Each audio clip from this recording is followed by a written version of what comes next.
பெரும் எதிர்பார்ப்புகளுக்கிடையே நாளை நடைபெறவுள்ள சட்டமன்ற தேர்தல் வாக்குப்பதிவு.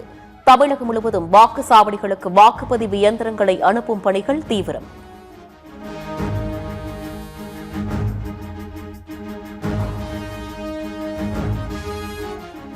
தமிழகத்தில் நாளை வாக்குப்பதிவு நடத்துவதற்கான அனைத்து ஏற்பாடுகளும் தயார். மாநிலம் முழுவதும் 75,064 வாக்குச்சாவடி மையங்கள் அமைக்கப்பட்டுள்ளதாக தமிழக தலைமை தேர்தல் அதிகாரி அர்ச்சனா பட்நாயக் அறிவிப்பு.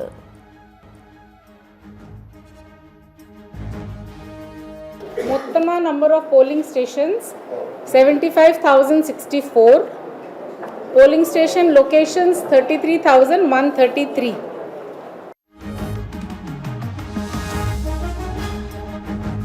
தமிழகம் முழுவதும் 5,949 பதற்றமான வாக்குச்சாவடிகள், சுமார் 4,18,000 தபால் வாக்குகள் பதிவாகியுள்ளதாக தமிழக தலைமை தேர்தல் அதிகாரி அர்ச்சனா பட்நாயக் பேட்டி.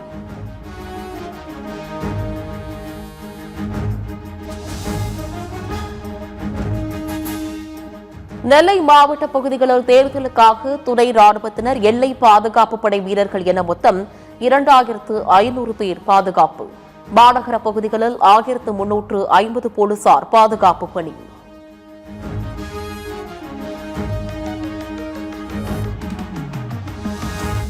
சென்னையில் ஆபரண தங்கம் விலை சவரனுக்கு 400 ரூபாய் குறைந்தது. ஒரு சவரன் 1,14,000 ரூபாய்க்கு விற்பனை.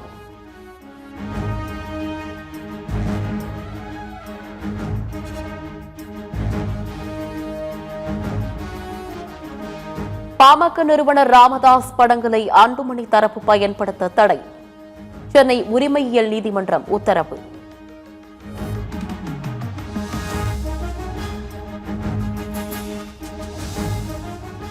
தேர்தலுக்கு வாக்களிக்க பெருநகரங்களிலிருந்து சொந்த ஊர்களுக்கு மக்கள் செல்வதன் எதிரொலி. ஆம்னி பேருந்துகளில் டிக்கெட் கட்டணம் பல மடங்கு உயர்ந்துவிட்டதாக பயணிகள் குற்றச்சாட்டு.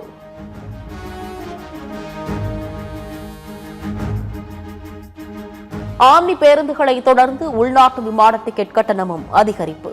சென்னையிலிருந்து தூத்துக்குடி, மதுரை, திருச்சி, கோவை, சேலத்திற்கான விமான டிக்கெட் கட்டணங்கள் பல மடங்கு அதிகரிப்பால் பயணிகள் கடும் அவதி.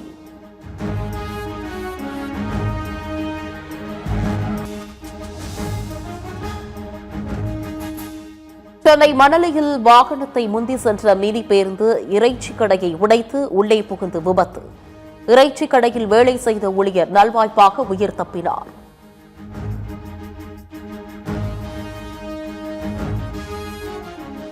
ஜார்க்கண்ட் மாநிலத்தில் அனல் மின் நிலையத்தில் பின்னோக்கி நகர்ந்து சென்று கார் மீது மோதிய சரக்கு ரயில். கார் சிறிது தூரம் இழுத்து செல்லப்பட்டு நொறுங்கிய நிலையில் கார் இருந்தவர் உடனடியாக கீழே இறங்கியதால் உயிர் தப்பினார்.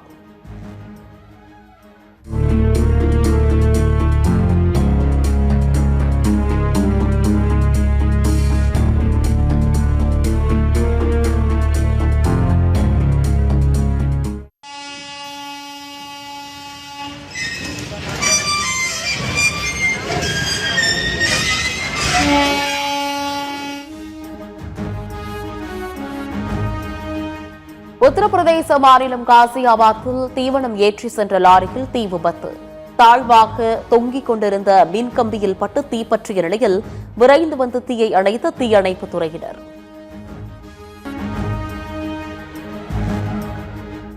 ஆப்பிள் நிறுவன தலைமை நிர்வாகி டிம் குக் விலகல் எதிரொலி. பங்குச்சந்தையில் ஆப்பிள் நிறுவன பங்குகள் சரிவு.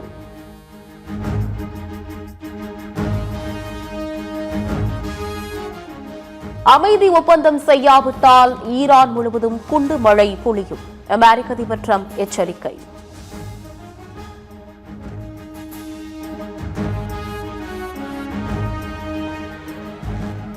பாகிஸ்தான் பயணத்தை ரத்து செய்த அமெரிக்க துணை அதிபர் ஜே டி வான்ஸ். ஈரானுடன் 2ஆம் கட்ட பேச்சுவார்த்தை நடத்த பாகிஸ்தான் செல்ல திட்டமிட்டிருந்த நிலையில் திடீர் ரத்து.